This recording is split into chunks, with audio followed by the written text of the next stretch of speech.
자, 오늘은 마더스 데이입니다. 어머니 날이라 그러죠. 한국에서는 어버이 주일로 오늘 이렇게 지키고 있습니다. 세상의 모든 어머니들에게 오늘 이 시간 축복합니다. 자, 오늘도 보니까 우리 학생회에서 어머니들을 위해서 또 카네이션도 준비하고 꽃을 준비했어요. 벌써 달고 계신 분도 계시는데, 근데 어머니들만 달 게 아니라 우리 아버지들도 달고 우리 청년들도 달고 이렇게 해야 되는데, 아무튼 자, 어머니 하면은 여러분 생각나는 게 뭐가 있습니까? 일단 포근함이 있죠. 쉼이 있고 안식이 있는 이런 것이 떠오릅니다. 맞습니다. 어머니 품은 안식이 있고 쉼이 있는 곳입니다. 자, 우리에게는 어떻게 보면 이 땅에서 모두가 여기 앉아 있는 사람들은 다 어머니가 있을 겁니다. 그리고 또한 여기 또 어떤 분들은 또 어머니들도 계십니다. 여러분, 그러나 영적으로 깊이 보면은 우리 여자들 분들만 어머니가 아니라 우리 남자분들도 영적으로 보면은 어머니예요. 왜 그런가 하면은 사도 바울도 디모데에게 이렇게 이야기합니다. 내가 믿음으로 너를 낳았다. 저와 여러분 누군가에게 다 어머니가 되어지고, 또 여러분도 어머니가 있기에 이 시간 이 자리에 앉아 있는 줄 믿습니다. 누군가로부터 복음을 듣고 누군가가 우리를 품어주고 우리를 낳았기에 세상 가운데 사망 가운데 있는 저와 여러분이 예수 그리스도로 말미암아 다시 태어났고, 또한 저와 여러분은 이 땅에 사는 동안 또 믿음의 자녀들을 계속해서 낳고 또 믿음의 자녀들을 우리가 품고 길러내기 때문에 그렇습니다. 또 교회 안에는 전부 하나님께서 우리 한 명 한 명을 어머니로 세웠어요. 서로가 서로를 품어주고 안아주고 키워주면서 또한 양육해가면서 함께 성장되어가고 자라가는 것이 우리인 줄 믿습니다. 아무튼 오늘 어머니 날을 맞아서 여기에 있는 모든 어머니들, 남자들을 포함해서 모두가 하나님 앞에 감사할 수 있는, 서로 또 격려하고 위로할 수 있는 이 시간 되기를 주님의 이름으로 부탁드립니다. 자, 오늘 어머니 날이지만 우리의 달려갈 길을 빨리 달려가야 돼요. 우리 지금 사도행전 오늘 28장 이제 마지막 장까지 왔어요. 한 2년 넘게 우리가 매 주일마다 사도행전을 우리가 공부하고 있습니다. 앞으로 한두 주만 더 지나면은 이제 사도행전이 끝나고 아마 6월 초부터는 요한계시록을 제가 하려고 합니다. 지금 15년 동안 주일 낮 예배에서는 요한계시록을 한 번도 안 다뤘어요. 지금 금요 예배라든지 다른 새벽 예배라든지 이런 때서는 조금씩 다루는데 주일 예배 때는 다루지 않았습니다. 요한계시록을 다룰 때가 되지 않았나 싶어요. 저도 이제 교회 시작한 지가 단독 목회 시작한 지가 15년째가 되어가고 있습니다. 그래서 이 시대 마지막 시대가 되어서 이제는 성도들을 좀 깨우고 영적으로 무장시키고 어떠한 환난 가운데서도 요동하지 않는 이런 기둥들로 키울 때가 됐구나 싶어요. 그래서 조금 어렵지만은 요한계시록을 다루려고 합니다. 여러분, 이제 이 사도행전을 이제 마감하는 이 시점에서 우리가 반드시 기억해야 될, 놓치지 말아야 될 하나의 일이 있습니다. 이 사도행전을 볼 때, 사도행전뿐만 아니라 성경 전체를 볼 때 놓치지 말아야 할 관점 하나가 초대교회 사도들이 얼마나 큰 일을 했나, 얼마나 많은 업적을 남겼나, 여기에 포커스가 맞춰져 있다면 우리 지금 사도행전 공부한 거 꽝입니다. 꽝. 성경은 그 이야기 하려고 하는 게 아니에요. 사도들이 얼마나 큰 일을 했나, 그래서 우리도 그들을 본받아서 그런 일을 하자. 사도들이 이런 발자취 쫓아갔으니까 우리도 그 발자취를 쫓자. 만약에 이런 식으로 우리가 성경을 본다면 세상의 위인 전기 읽는 거와 뭐가 다릅니까? 세상의 위인들, 훌륭한 사람들, 그들의 이 일대기를 다루면서 그 사람들이 이렇게 해서 성공했으니까 우리도 이렇게 성공하자. 그래서 이 땅에서 잘 먹고 잘 살고 훌륭한 사람 되자. 만약에 이런 이야기 한다면 이것이 뭔 의미가 있겠습니까? 성경은 그 이야기 하는 게 아닙니다. 이 사도행전의 핵심은 뭔가 하면은 성령이 어떻게 하나님의 나라를 세워 가시는가, 사도들이 어떻게 성령의 인도하심에 순종함으로 말미암아 하나님의 나라가 확장되어져 가고 하나님의 뜻이 어떻게 이루어져 가고 있는가? 성경의 주인공은 내가 아닙니다. 사람이 아니에요. 성경의 주인공은 성령이요 하나님인 줄 믿습니다. 그런데 묘하게 참 재밌는 사실은 이 복음이 보면은 예루살렘부터 시작했는데, 작게 시작했는데 사도행전 끝날 때는 이 복음이 어디로 끝납니까? 그 당시 땅끝이라고 생각했던 로마, 세계의 모든 길은 로마로 향한다는 그 로마에서 이 어떻게 보면 복음이 마감되는, 끝은 아니죠. 사도행전이 끝납니다. 사실 보면은 사도 바울이 로마를 가려고 얼마나 했습니까? 1차 선교행 못 갔죠. 2차 선교행, 3차 선교행. 그럼에도 로마를 못 갔어요. 끝으로 보면은 이대로 끝나는가? 그리고 마지막에 3차 선교행 끝나고 와서는 예루살렘에 잡힙니다. 그 잡혀서 재판을 4번씩이나 받지만은 풀려날 기미가 보이지 않아. 우리 인간의 눈으로 봤을 때 어째요? 이대로 끝나는구나. 이대로 끝나는구나. 끝날 것 같은데 끝이 아니라 성령께서는 어떻게 이끕니까? 사도 바울을 결국에 죄수의 몸으로 이끌어서 로마에까지 가서 복음을 전하게 하신 줄 믿습니다. 하나님의 뜻은 이루어지는 거예요. 이 사도행전 이야기는 이 사도행전 사도들의 이야기로 끝나지 않아요. 여러분의 이야기입니다. 여러분 한번 봐요. 예수를 믿고 출발했어요. 거듭나서 신앙생활 하는데 참으로 어떻게 보면은 믿음대로 예수 그리스도 쫓아가려고 하는데 어째요? 때로는 가다 보면은 파선하기도 하고 넘어지기도 하고, 때로는 교회 다니다 안 다니기도 하고, 죄악 가운데 뒹굴기도 하고. 이야, 저러다가 천국 갈까? 저러다가 언제 예수 닮을까 싶은데도 보십시오. 성령을 우리를 버려두지 않고 넘어진 자리에서 다시 일으키고 다시 일으켜서 하나님이 일을 시작했기 때문에 결국에 하나님이 마감하는 줄 믿습니다. 그게 이 사도행전이에요. 이 핵심이 뭔 줄 알아요? 하나님이 시작했기 때문에 하나님이 끝내는 거예요. 우리 사람은 어떻습니까? 다들 시작은 잘해. 시작은 하는데 끝을 못 맺어. 끝을. 사업도 시작할 때는 청운의 꿈을 꾸고 시작하지만은 중간에 파선하고 그냥 문 닫는 게 얼마나 많습니까?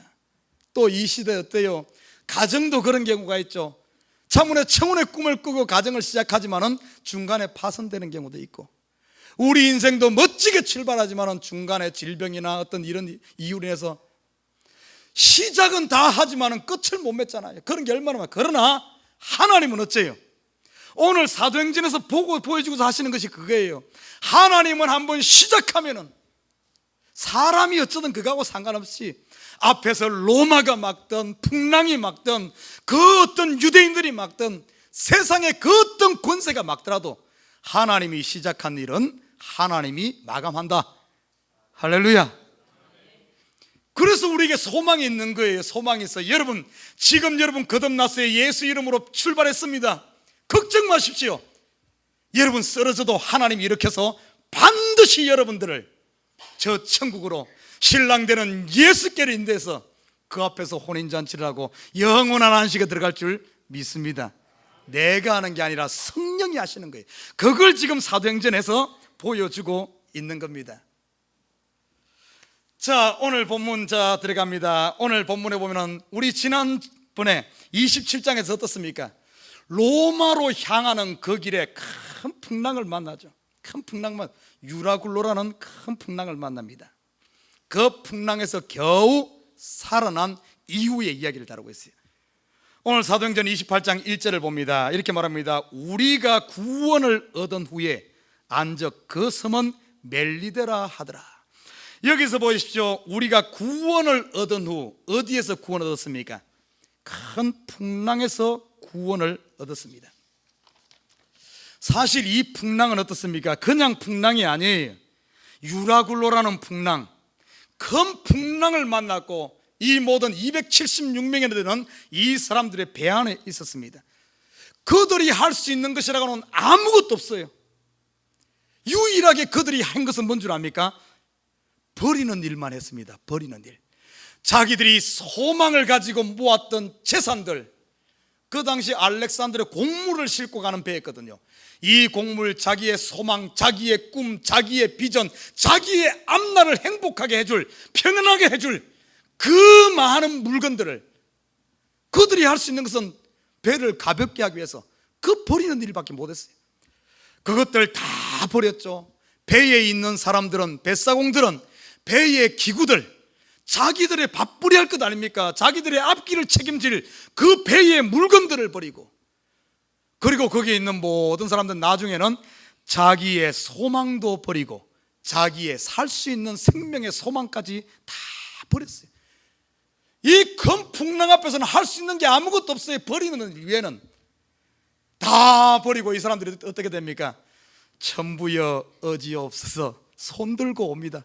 빈손 들고 다 이제는 다 자포자기 하니까 그때 어떤 일이 일어나는가? 그들의 귀가 열리고 눈이 열리고 마음이 열리고, 우리가 세상 것 좀 내려놔야지 이 복음이 들리는 거예요. 복음이 들려. 여러분, 복음이 안 들립니까? 아무리 말해도 안 들려요. 이유가 뭔 줄 압니까? 너무 이런 쓸데없는 것을 많이 배에다 싣고 있으니까 깔아앉으려고 하니까 이게 안 들리는 거예요. 다 버리고 나니까 그때 복음이 클리하게 됩니다. 사도 바울이 외치는 그 복음의 소리를 듣고 거기서 구원 얻게 되죠. 하나님께서 왜 이 그림을 여기다 보여준 줄 알아요? 이 구원은 우리의 힘으로 되어지는 게 아니란 겁니다. 하나님의 전적인 은혜인 줄 믿습니다. 은혜로 되어지는 거예요. 자, 이 사람들이 여기서 이 유라굴라 풍랑에서 구원을 얻었어.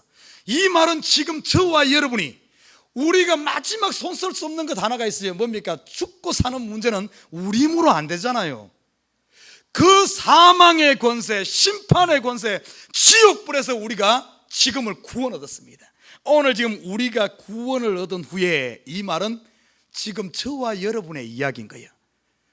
예수 그리스도의 피로 구원 얻은 후에 바로 우리의 이야기입니다. 자, 그때 어떤 구원을 얻은 후에 앉아 그 섬은 멜리데라 이렇게 말하고 있어요. 참 여기 중요한 이야기가 나옵니다.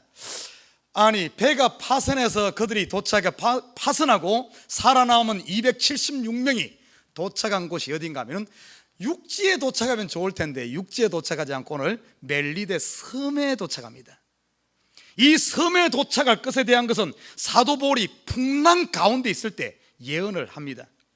27장 26절에 보시면 이렇게 말해요. 그러나 우리가 한 섬에 걸리리라 하더라. 아니라도 할까 섬에 걸린 거예요. 섬에. 근데 이 섬 이름이 멜리데라 그럽니다. 여러분, 영어 성경에 있는 사람들 한번 봐요. 멜리데가 어떻게 나와 있어요? 말타, 몰타라고 되어 있죠, 그죠? 몰타 섬입니다. 몰타 섬. 어디서 많이 들어봤죠, 몰타. 이 사람 저 지리 공부를 안 했어야 할 수가 있나? 고등학교 때 좀 공부 좀 제대로 하지. 몰타섬은 어딘가 하면은 지중해 연안에 있는 이탈리아 시칠리아 반도 남쪽에 93km 지점에 위치한 거지. 몰타섬. 이 몰타는 지금은 나라입니다. 작은 섬이 얼마나 작은가 하면은 제주도의 6분의 1 크기, 강화도보다 조금 더 큰 그런 이 섬나라입니다. 자, 그런데 이 몰타가 왜 유명한가 하면 이 몰타는 지중해의 보석이라 할 만큼 아주 그 아름다운 섬이에요. 그리고 이 몰타 섬은 영국의 식민지로 있었기 때문에 그 섬 그 공식 언어가 영어입니다. 그래서 한국에서 보면 영어 연수할 때 보면 몰타 섬으로 많이 가요. 몰타 그쪽으로 가서 영어 연수 많이 갑니다. 인구는 한 40만 명 정도 지금 되는 그런 작은 섬이었어요. 지금 40만이지 뭐 그 당시로는 아주 뭐 토인들이 사는 네이티브 섬 사람들이 사는 이런 작은 그런 섬이었습니다. 오늘 풍랑이 삐면 배가 파선하고 이 사람들이 이 몰타섬 멜리데에 도착을 합니다. 그런데 참 아이러니컬하게도 이 멜리데란 뜻이 어떤 뜻을 가지고 있는 줄 압니까? 피난처라는 뜻을 가지고 있어요. 피난처. 사실 배에서 파선한 이 276명에게는 이 몰타섬이 그들의 피난처였습니다. 하나님께서는 이 파선한 이 사람들을 위해서 하나님께서는 이 피난처를 예비하고 계셨던 거예요. 그런데 오늘 참 재밌는 사실을 보십시오. 2절 봐요. 토인들이 우리에게 특별한 동정을 하여. 여러분 한번 생각해 봐요. 그 당시 배에서 파선한 사람들이 어떤 사람들입니까? 거기는 로마 군인들이 있었어요. 군인들이 있었고 죄수가 있었고 뱃사람들이 있었고, 그리고 아프리카라든지 아니면 지중해 연안을 다니며 장사했던 이런 사람들이 있습니다. 아니, 낯선 사람 270명, 적은 숫자도 아니고 276명이 갑자기 이 작은 섬에 몰려온 거예요. 그러면 보통 같으면 어떻게 했겠습니까? 낯선 사람이 그렇게 몰려면 경계하고 이렇게 하는 게 일반적일 겁니다. 처음부터 이렇게 하는 경우가 없거든요. 보통 이렇게 낯선 사람의 군인들이 오고 하면은 이 사람들이 와서 우리를 어떻게 보면 해치진 않을까, 우리를 정복하진 않을까, 아니나 다를까 그 당시 문화권 자체가 로마가 지배하고 있는 로마 힘의 왕국이 지배하는 시대이기 때문에 로마는 끊임없이 정복하지 않았습니까? 정복하는 이런 시대 상황 가운데 있었는데, 이 몰타섬의 사람들은 경계한 것이 아니라 오히려 오늘 본문에 보면은 이들이 특별한 동정을 하면서 이 사람들을 영접하는 모습을 보게 됩니다. 자, 여기에 보면은 한 가지, 이 동정을 하여 특별한 동정을 했다는 것은 오늘 이 속에 엄청난 영적인 의미가 있어요. 지금 파선한 이 사도 바울 일행을 하나님께서는 이 네이티브, 오늘 토인이라 그러는데 네이티브 섬 사람들의 마음을 감동해서 그들의 마음을 열고 그들의 마음을 준비했음을 알 수가 있습니다. 이 오늘 이들 마음 이렇게 동정했다는 말은 이들의 마음밭이 지금 어떤 마음밭인 것을 지금 준비해주고 있어요. 쉽게 말해서 복음을 받을 수 있는 마음, 영접할 수 있는 마음, 하나님의 준비한 마음. 다시 말해 이 영혼들은 하나님이 예비한 사람임을 알 수가 있습니다. 자, 그런데 보십시오. 이 사람들이 특별한 동정을 하여 비가 오고 날이 참에 불을 피워 우리를 다 영접하더라, 이렇게 말하고 있어요. 여기 우리가 하나 놓치지 말아야 할 사건의 이 단어가 있어요. 비가 오고 날이 찼다. 이 말은 단순히 그때 그냥 날씨를 말하는 게 아닙니다. 요 한 단어 속에 지금 때가 어떤 때인가를 암시해주고 있어요. 비가 오고 날이 찼다. 겨울이 다가왔음을, 겨울이 시작했음을 알려주는 단어입니다. 이것이 27장 12절에 보면은 사도 바울이 이 뭡니까, 알렉산드리아 배에 이거 여행하기 전에 사도 바울이 그런 말을 합니다. 그 항구가 과동하기에 불편함으로, 다시 말해 배가 파선하기 전에, 배 출발하기 전에 그 항구가 과동, 겨울을 나기에 불편함으로 이렇게 말하거든요. 그러니까 겨울 바로 앞전에 출발했다가 배가 파선하고 날이 차다는 것은 이제 겨울이 시작된 것을 말해주고 있습니다. 여러분 한번 생각해 봐요. 겨울을 파선한 사람들에게 옷도 없고 집도 없고 먹을 것도 없고 아무것도 없는 이 사람들에게 겨울을 난다는 것은 사실 이거 뭐 보통 힘든 게 아니겠죠.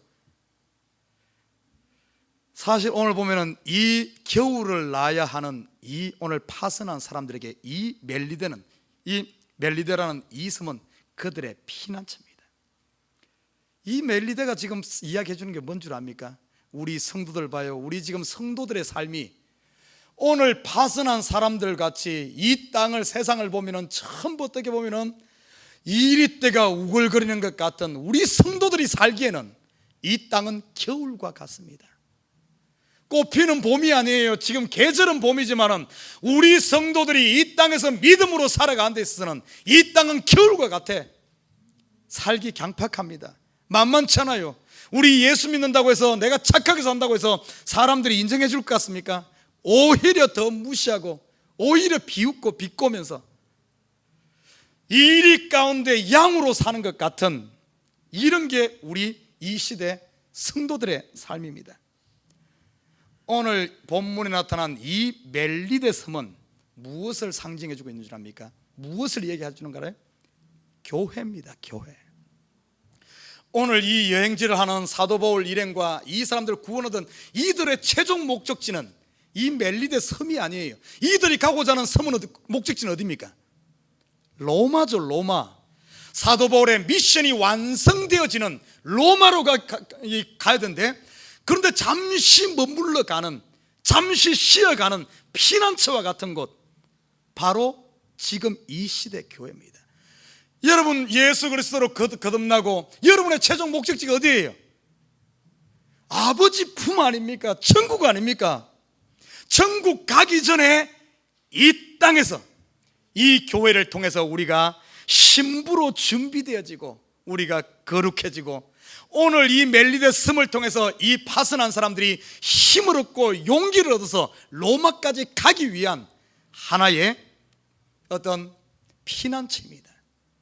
결국에 오늘 이 이야기는 유라굴로 이 풍랑에서 구원 얻고 오늘 멜리데에 오늘 도착해서 잠시 머물렀다 가는 이 이야기는 이 시대 성도들의 교회 생활을 보여주는 하나의 그림인 줄 믿습니다. 자, 오늘 본문을 그래서 그냥 보지 말고 좀 집중해서 봐야 돼요. 왜? 지금 우리의 이야기니까.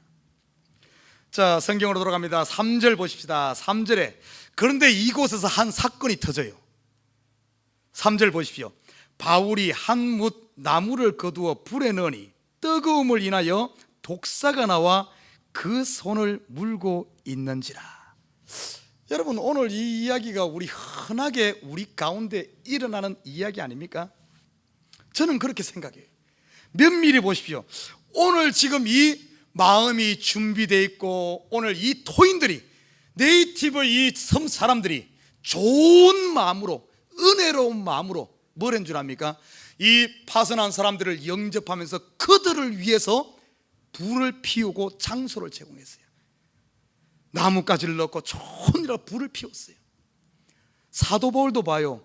다들 배에서 파선한 역사니까 얼마나 지치겠어요. 276명 있지만 다른 사람들은 다 지금 불쬐기 바쁘고 추워서 막 그런데 사도 바울은 그들 가운데 일어섰었던가 하면은 나무를 갖다가 또 넣는 사도 바울도 지금 이 사람들을 따뜻하게 해주기 위해서 좋은 의도를 가지고 오늘 한 겁니다.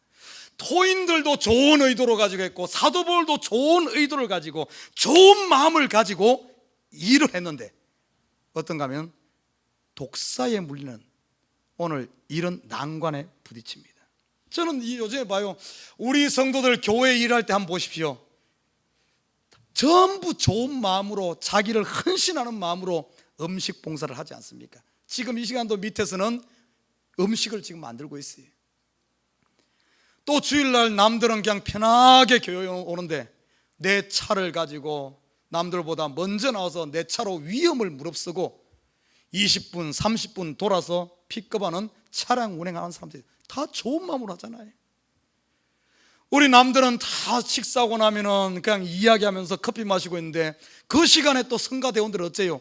가서 밥 먹고 나면 졸음 오는데 여러분 이 배 부르는데 소리 내려면 진짜 힘듭니다. 배가 부르는 소리 막 숨도 그러면서 막 소화도 안 될 텐데 그럼에도 가서 성가대 연습 이렇게 하고 또 찬양단 남들보다 20분 30분 먼저 와서 세팅도 다 찬양단들이 다 해요. 누가 해주는 것도 아닙니다. 남들보다 먼저 와서 내 손으로 세팅하고 내 손으로 다 해놓고 또 그리고 이리 연습하고. 안내 보시는 분들 교회에서 보면은 전부 보면은 교회 일하는 사람 한 명 한 명이 오늘 이 섬 사람들처럼 사도 바울처럼 좋은 마음으로 열심을 가지고 내 시간, 내 물질, 내 몸을 헌신해서 이런 좋은 일 해요. 자, 그런데 오늘 이 좋은 일에 어떤 일이 일어났어요? 사도 바울이 독사에 물리는 일이 일어났어요. 독사도 좀 양심 있지. 아니 일하는 사람 말고 저쪽에 뺀질뺀질한 저 맨날 뒤에 가서 아니면은 막 자기만 불 쬐려고 하는 좀 그런 사람 물지. 왜 그런 사람은 안 물고 열심히 일하는 사도 바울을 무냐고. 여러분 이 교회에서 보십시오. 독사에 물린 사람이 누가 물리는 줄 알아요? 열심히 충성하고 열심히 일하고 힘내서 수고하고 사역하는 사람 독사에 물린 줄 믿습니다. 독사는 꼭 그런 사람 물어요. 일 안 하고 빈둥빈둥 하는 사람은 독사도 안 물어. 왜 그런지 알아? 너도 나하고 똑같잖아, 내 친구잖아 이러면서 같이 놀자 이러지. 하나님 일 열심히 하는 사람은 독사가 그 꼴 못 보고 무는 거예요. 여러분 이 독사는 그때 그곳에만 있었던 게 아니에요. 지금 이 시대도 보면은 가정 주위에도 이 사단은 우는 사자와 같이 성도들 주위에서 웅크리고 앉아서 성도들이 열심 내려고 하면 나와서 무는 거예요. 우리 교회 주위에도 독서이 뭡니까? 이 우는 사자 같은 사자가 웅크리고 앉아 있는 거예요. 여러분, 가정도 교회도 직장에도 성도들의 삶의 모든 영역에는 이 독사들이 있다는 사실을 알아야 됩니다. 자, 그런데 보십시오. 그런데 이 독사가 그냥 독사가 아니야. 오늘 본문에 보면은 제가 아까 이 2절에서 말할 때 2절을 읽을 때 제가 그 이야기 했어요. 비가 오고 날이 참해. 이 단어 속에는 두 가지 의미가 있다고. 하나는 뭔가 하면 겨울을 앞두고 있는 계절적인 의미가 있고, 또 하나는 요 의미 속에 깊은 영적인 의미가 있어요. 여러분, 시골에서 자라본 사람은 알 거예요. 독사가 언제 독이 가장 올라 있을까요? 도시 서울만 살아서 다 몰라. 독사는 어쩐 줄 압니까? 독사는 이 파충류이기 때문에 겨울잠을 잡니다. 그래서 봄에 나와서 여름, 가을까지 잔뜩 먹고, 가을 되면 이제 겨울 들어가기 전에 땅속에 들어간 3개월, 4개월 동안 아무것도 안 먹고 그냥 지냅니다. 겨울잠을 잡니다. 그러면 독사의 독이 가장 올라 있을 때가 언젠가 하면은 겨울 직전 늦가을입니다. 이때는 보통 물리면 적사합니다. 아무리 독이 많은 독사도 봄에 물리면은 보통 독이 약하기 때문에, 왜냐하면 겨울잠을 안 먹고 지내기 때문에 봄에 물리는 독사는 그렇게 독하잖아요. 한 이틀 3일씩 삽니다. 그 전에 병원 가 치료하면 돼요. 그러나 가을에 물리는 독사는 독이 잔뜩 올라있기 때문에 1시간, 2시간 안에 적사합니다. 제가 어린 시절, 저는 시골 촌놈 아닙니까? 참 우리 동네 독사 많았어요. 왜 그래 뱀이 많은지. 제가 죽인 뱀말도 수십 마리 될 거야. 정말에 왜 그래 희한해. 뱀만 보면 무조건 막 돌로 찌고 막 아무튼 발로 밟고 못 견뎌. 보였는데 못 죽이고 나면 그날 잠이 안 와. 희한하죠 이게 참. 그래서 목사 됐나? 아무튼 이 시골에서 뱀 물린 사람 꽤 있어요. 뱀에 물리면 어쩐 줄 압니까? 뱀에 물리게 되면 한두 시간 안에 이것이 붓기 시작하는데 엄청나게, 이 발뚝에 물리면 다리만큼, 허벅지만큼 붓습니다. 나중에 이게 탱탱해가지고 바늘도 안 들어갈 정도로 탱탱 부어요. 그래서 빨리 해독제를 넣어 병원에 가는지, 그렇지 않으면 죽습니다. 근데 보통 보면 이제 물리면은 막 여기 묶어가지고 막 병원으로 가죠. 그래 해독제 먹고 이러면은 한 일주일 지나면 이제 이 붓기가 빠지면 삽니다만은, 아무튼 엄청나게 붓다가 결국엔 죽을 때는 어떻게 죽는 거예요? 내가 붓는 것까지는 봤는데 죽는 거는 못 봤습니다만은, 들어본 이야기에 의하면 독사괴물 죽을 때는 독이 다 몸으로 퍼지면은 결국에는 입에서 거품을 물고 죽을 때 이게 몸이 이게 굳어 독으로 죽기 때문에 온몸이 뻣뻣하게 이렇게 굳어서 죽습니다. 이렇게 죽는 거예요. 자, 그 이야기가 그냥 우리 일반적인 이야기가 아니라 오늘 본문에도 보면 그렇게, 이 멜리데에 있었던 독사도 그런가 봐. 6절 봐요. 이 사람들이 사도 바울이 지금 뱀의 독사에, 가을에 지금 늦가을에 독사에 물리니까 그 사람들이, 토인들이 어떻게 생각한 줄 압니까? 6절에 봐요. 그가 붙든지 이제 부어가지고 혹 갑자기 엎드러져 죽을 줄로 생각을 했어요. 이게 일반적이거든요. 일반적인 상식이거든요. 자, 그런데 오늘 본문에 보면은 사도 바울이 이 독사에 물렸음에도 불구하고 독사를 막 보통 물리면은 막 난리치거든요. 막. 근데 독사에 물리면 그걸 그냥 불에서 툭 들어버리고 죽을 줄 알았는데 붙지도 않고 죽지도 않는 이런 역사가 일어납니다. 자, 여기서 우리가 한 가지 생각해 볼 필요가 있어요. 뭔가 하면 보통 오늘 붙든지 죽어야 하는 것이 일반적인데 죽지 않았다. 자, 이 이야기를 우리에게로 한번 돌려보십시다. 이 시대도 보면은, 제가 교회는 독사도 많다 그랬잖아요. 자, 이 독사는 크게 보면은, 크게 넓게 보면은 이 세상의 문화나 아니면 세상의 타락한 이런 것일 수도 있고, 성도들을 핍박하는 세상의 권력이나 이런 것일 수도 있습니다. 좀 더 작게 보면은 교회 안에서 우리가 일하려고 할 때마다 자꾸 자꾸 무는 사람들, 독사는 이게 물잖아요.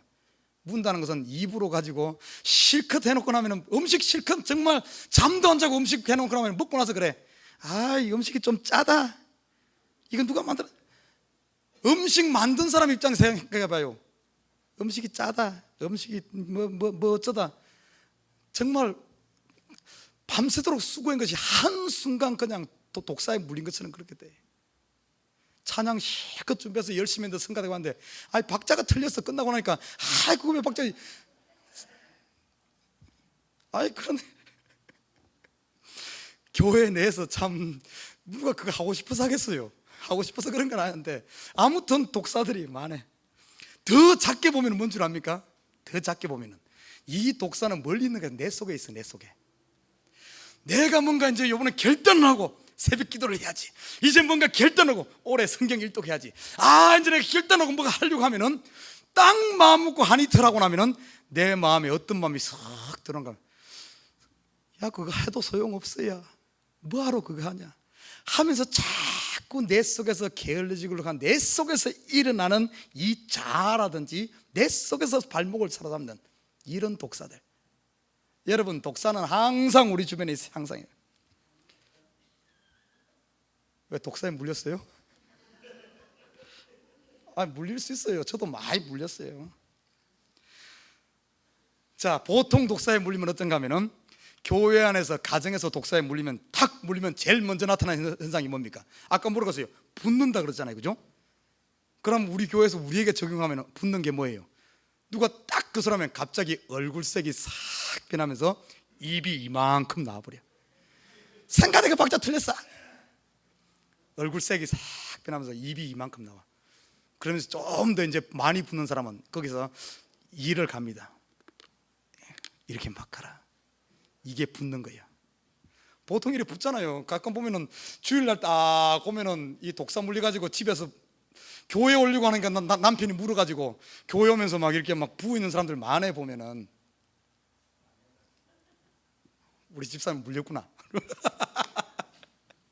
아니 살다 보면 이런 입이 이만큼 나와 있는 이런 붙든지, 아니면은 두 번째는 어떤 일이 납니까? 이런 어떤 독사에게 물리고 이런 상처를 받으면은, 에이 이제 일 안 해. 성가대 그만둬. 일하려고 하다 내가 다시는 식사 준비하는가 봐라. 내가 피급이지 안 해. 목사님 열쇠 툭 던지면 목사님 안 합니다. 이런 현상이 나타나는 게 일반적 아니에요, 그죠?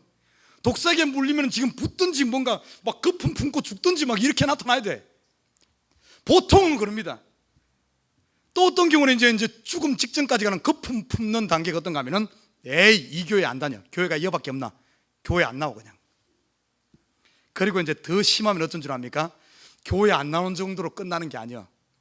아예 교회를 향하여는 오줌도 안 싸. 아이 남편을 군에 갔다 온 사람은, 그냥 군에서 고생 무지한 사람은 그 길을 향해서 오줌도 안 싸. 하도 질려버려가지고. 지금 이 시대 보면은 독사 물려가지고 이런 사람들이 한둘이 아니야. 특히 이민사회에 보면은 교회 교자만 나와도 치를 뜨는 사람들이 얼마나 많아요. 보통은 이렇게 되는 게 일반적이에요. 토인들이 지금 그렇게 생각하는, 사도벌이 독사 물렸으니까 붙든지 거품 품고 이제 뒤질 줄 알았어. 근데 사도벌이 죽을 줄 알았는데 안 죽고 있어요. 오늘 본문의 6절 봐요. 그가 붙든지 혹 갑자기 엎드려서 죽을 줄로 저희가 기다렸더니, 지금 토인들은 죽기를 기다리는 거예요. 죽을 줄 알고. 그런데 뭐 어떤 일이 납니까? 오래 기다려도 그에게 아무 이상이 없음을 보고, 아니 사도벌이 슈퍼맨인가?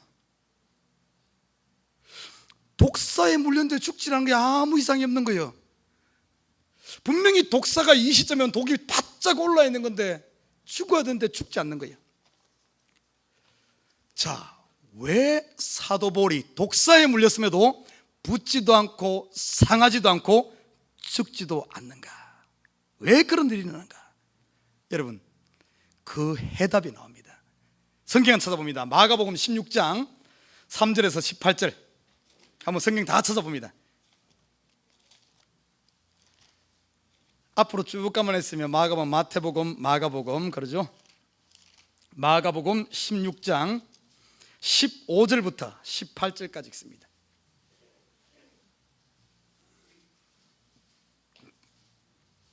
마가복음 16장 15절에서 18절 찾았으면 우리 다 같이 함께 읽습니다. 시작. 또 가라사대 너희는 온 천하에 다니며 만민에게 복음을 전파하라. 믿고 세례를 받는 사람은 구원을 얻을 것이요 믿지 않는 사람은 정죄를 받으리라. 믿는 자들에게는 이런 표적이 따르리니 곧 저희가 내 이름으로 귀신을 쫓아내며 새 방언을 말하며 뱀을 집으며 무슨 독을 마실지라도 해를 받지 아니하며 병든 사람에게 손을 얹은 적 나으리라 하시더라. 아멘. 자, 보십시다. 사도 바울이 지금 독사에 물렸음에도 불구하고 아무 이상 없고 죽지 않는 이유가 사도 바울이 슈퍼맨이라서 그런 것도 아니요, 독사에 독이 없어서 그런 것도 아니요, 분명히 독사가 독을 물었음에도 불구하고 사도 바울이 해를 받지 않고 죽지 않는 이유가 뭐라 그랬습니까? 크게 보면 두 가지. 첫째, 지금 사도 바울은 사명에 불타고 있습니다.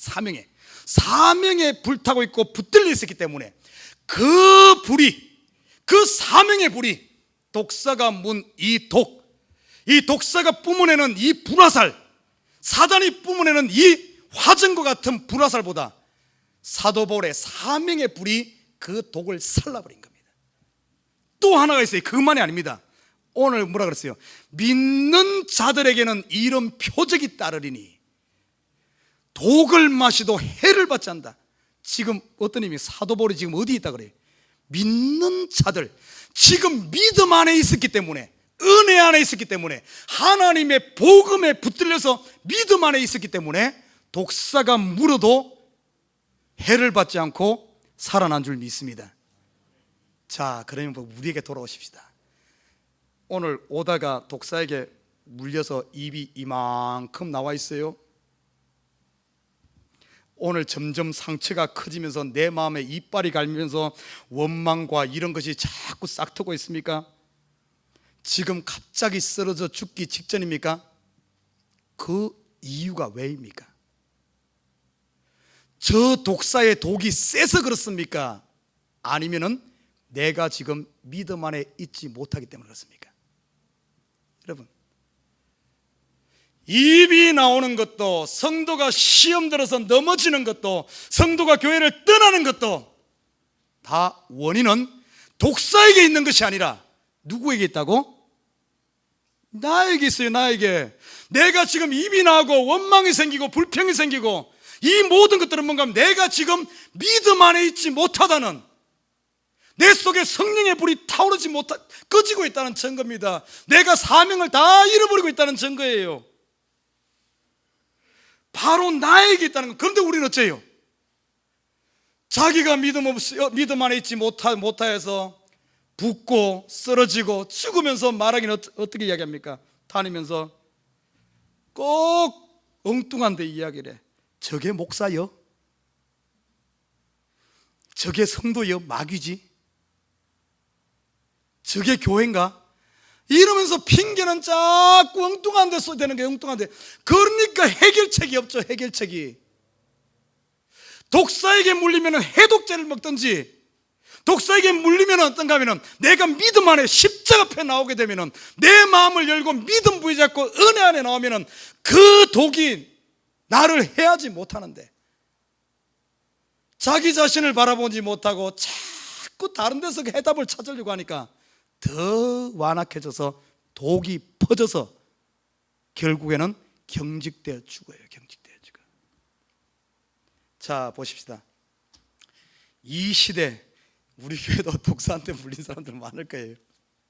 여러분, 저 성도가 독사가 아니요, 목사가 독사가 아니요, 성도가 독사가 아니라 사단이 때로는 우리를 이용해서 속이기 때문에 그래요. 속이기 때문에. 여러분, 누가 여러분을 물거든, 여러분은 지금 뭐 그런 일이 있거든, 여러분 항상 내 마음에 울퉁불퉁한 마음이 일어나고 원망이 나고 막 이러거든, 반드시 기억하십시오. 내가 지금 믿음 안에 있는가?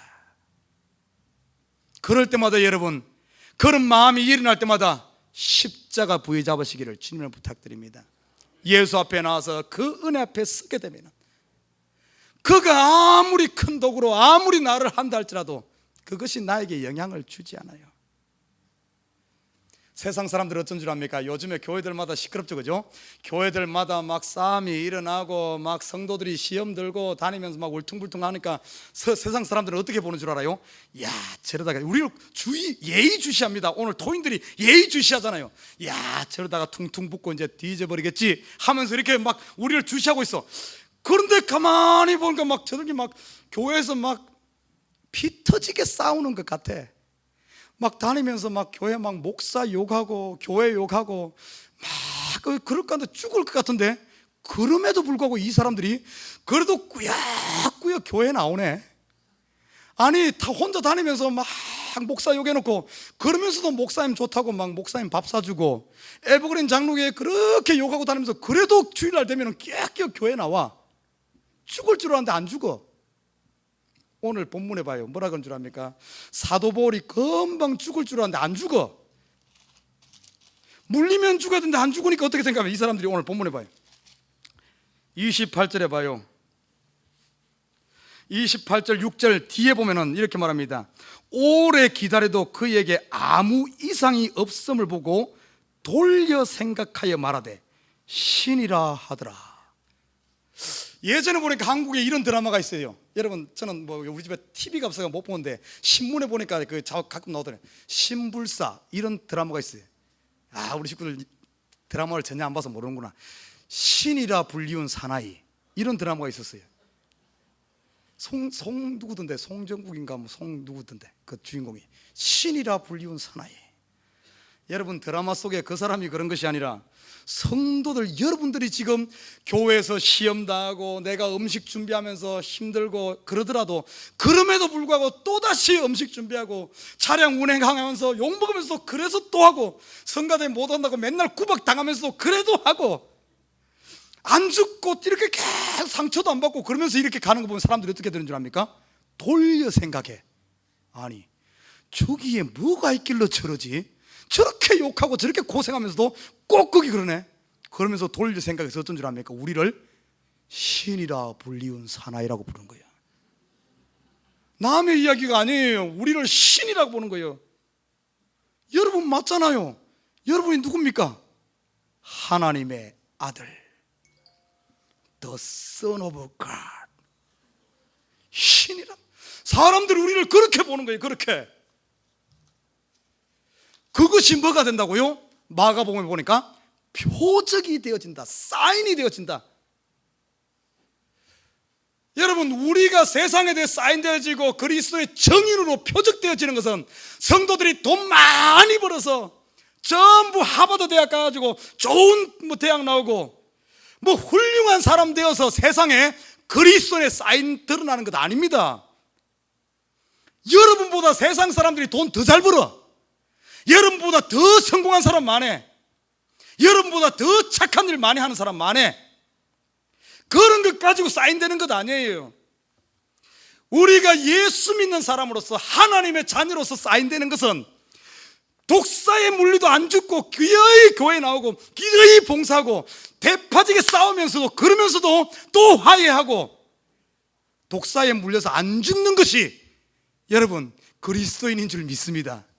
그것이 증거가 되는 거예요. 아, 그런 거 보면 우리 성도들 보니까 참 사인이 되는 것 같아. 아, 막 성도들끼리 막 힘들어가지고 막 이러면서도 기어이 열심히 해, 열심히 해. 우리 성가대 맨날 보면은 참 그러죠. 성가대 잘해. 우리 교회는 성가대가 지금 전문가가 아무도 없어요. 사실 성가대에 성악을 한 사람이나 이런 사람 한 사람만 있어도 굉장히 소리가 달라집니다. 여러분 그거 알아요? 그게 달라져. 그건 전부 아마추어가 하는 거예요. 아마추어가. 찬송가 겨우 이제 부를 줄 아는 사람들도 하고 막 이래가지고 뭐 창구성가 모르는 사람도 배워가면서 성가대하는 사람도 있어요. 그럼에도 불구하고 은혜스럽게 참 이렇게 힘든 시간들 그럼에도 불구하고 잘한 거 이것이 바로 사인이 되는 거예요. 사인. 아, 저 사람이 예수 믿는 사람이구나. 이야, 저 사람이 하나님의 사람이구나. 저 사람이 하나님의 은총을 입은 신의 성품을 받은 하나님의 사람인 것을 증거하는 줄 믿습니다. 자, 그렇게 하고 나니까 이제 바뀌었어. 사도 바울이 독사의 죽을 줄도 안 죽고 살아나니까 이 사람들이 신으로 모시면서 바뀌어버렸어요. 그러니까 어떻게 보면 7절부터 이렇게 나답니다. 이 섬에 제일 높은 사람 보블리오라 하느니가 그 근처에 토지가 있는지라 그가 우리를 영접하여 사흘이나 친절히 유숙하게 하더니, 그 성의 주장격이죠. 주장. 이 주장이 자기 땅인데 사람이 한둘이 아니잖아요. 배에 파선하사 276명 아닙니까? 이 사람들에게 땅을 제공하고 먹을 것을 제공하고 자기의 거라. 근데 이 사람의 아버지가 부친이 열병에 걸려서 지금 죽기 직전이야. 그때 사도 바울이, 지금 사도 바울은 벌써 신이라 불리는 사나이 아닙니까? 사도 바울이 가서 그를 안수하고 낫게 합니다. 자, 이름으로 말하면 어떤 일이 일어난 줄 압니까? 자, 마지막 절 봐요. 9절에 보니까 8절 보면 이렇게 말합니다. 8절에 보볼리의 부친이 열병과 이질에 걸려 누웠거늘 바울이 들어가서 기도하고 그에게 안수하여 낫게 하매. 9절에 보면은 이름으로 섬 가운데 다른 병든 사람들이 와서 고침을 받고, 이 9절에 나타난 이 고침을 받는다는 이 단어, 헬라 원어로 보면은 요 단어 속에는 어떤 의미가 있는 줄 압니까? 그냥 단순히 육신의 고침을 받았다 이런 의미가 아니라 그 영혼의 치유함을 받았다, 영과 육이 고침을 받았다 이런 의미예요. 오늘 이 단어는 그냥 사도 바울이 그냥 그 사람 거기에 있는 병자들 고쳤다 이런 의미가 아니라 그 사람들의 병뿐만 아니라 거기에 있는 모든 사람들에게 예수 그리스도의 복음으로 통해서 사망 가운데 있는, 멸망 가운데 있는 그 영혼을 치유했다는 겁니다. 여러분 봐요. 이 멜리데 이 섬, 피난처라는 이름을 가진 이 섬, 이 토인들이 처음에는 보니까 파선한 사람들에게 안식처를 제공하는, 그들에게 토인들이 이 파선한 사람들에게 안식처를 제공하는 줄 아는데, 조금 더 깊이 들어가 보니까 오히려 파선당했던 이 사람 중에 한 사람, 사도 바울과 복음을 가진 이 사람이 오히려 그 토인들에게 안식처를 제공하는, 영원한 안식처를 선사하는, 복음을 주는 이 역사가 일어났습니다. 저와 여러분은 지금 은혜 안에 모인 무리들입니다. 하나님으로부터 콜링받은 사람들이에요. 세상으로부터 콜링받은 사람입니다. 유라굴로 풍랑에서 부름받은 사람들이에요. 그리고 이 토인들처럼 하나님께서 우리에게 은혜를 줘서 마음을 열고 복음을 받아들인 사람들입니다. 우리가 이 멜리데와 같은 섬, 때로는 이 땅에 이 교회에서 서로 잘해보자고 서로 열심히 내다가 때로는 내가 저 사람을 물 수도 있고 때로는 우리가 물릴 수도 있어요. 왜? 우리는 연약한 존재이기 때문에 때로는 그럴 수 있어요. 여러분, 베드로도 보십시오. 때로 예수님한테 어떤 소리 들었습니까? 열심히 해보려고 하다가 뭐라 그랬어요? 베드로가 예수님이 사탄아 물러가라. 베드로도 열심히 내보려고 하다가 때로는 예수님을 물 뻔한, 얼마든지 우리는 그럴 수 있어요.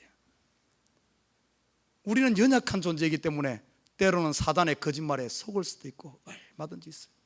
그러나 여러분 기억하십시오. 여러분 물릴 때마다 물 때마다 내가 지금 믿음 안에 있는가? 왜 하나님께서 우리 성도들을 물게끔 놔두는 줄 압니까? 이유가 있어요. 오늘 이 사도 바울이 물리지 않았다면 어떻게 그들에게 복음을 전하겠습니까? 하나님의 뜻이 있어요. 오히려 물림으로 말미암아 오늘 죄수로 취급받던 사도 바울이 신이라는 위치까지 올라가는, 그래서 신이 됐다는 말은 아니고요. 하나님은 우리를 그렇게 세우고 우리를 그리스도의 표적으로 예수 믿는 증인으로 세우기 위해서 때로는 물림을 허락하는 줄 믿습니다. 물릴 때마다 내가 은혜 안에 있는가? 예수 앞에 돌아와요. 믿음 안에 돌아오기만 한다면 더 이상 그 물린 독이 우리를 피해주는 것이 아니라 오히려 우리를 하나님께로, 더 나아가 하나님의 영광을 위해 저와 여러분들을 하나님 나라의 그 표적으로 쓰기 위해서 하나님께서 허락하신 줄 믿습니다. 나는 우리 성도들이 이 신앙생활, 멜리데와 같은 피난처와 같은 이 교회에서 서로가 서로에게 안식처를 제공하는, 나는 너에게, 너는 나에게 안식처가 되어지고, 아까 우리 오늘 어머니 날이잖아요.